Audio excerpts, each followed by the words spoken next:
Gentili telespettatrici e telespettatori, apriamo il TG con una notizia che viene dal Veneto.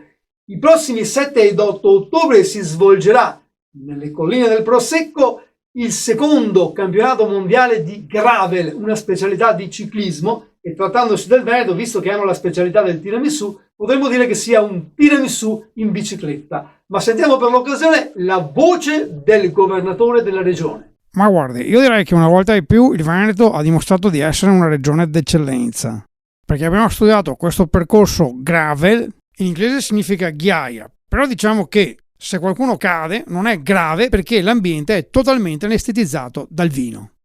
A questo proposito direi che sia un percorso selettivo, nel senso che abbiamo selezionato i migliori vini per i numerosi punti di ristoro che ci sono durante il circuito. Ecco, sarà quindi un percorso totalmente all'ombra, soprattutto alle ombre di vino bianco, perché le ombre rosse andate a vederle al cinema. E un'altra cosa che devo dire è che non vogliamo persone di bassa statura, perché come sappiamo altrimenti potrebbero sapere di tappo. So che non è politicamente corretto, ma le dirò di più: se verrà trovato qualcuno che è astemio, verrà lapidato in seduta stante. Molto bene, ci pare un percorso davvero interessante, ma sentiamo anche la voce di Nane Bortolin, uno tra i favoriti dei cicloamatori veneti. Mi scusi signor, cicloamatore, mica sta un grande amatore. Ho fatto l'amore anche su una 500, ma sulla bicicletta mai, massa scomodo. E comunque sua Giara, sul Giarin, mi vo via che son una scheggia.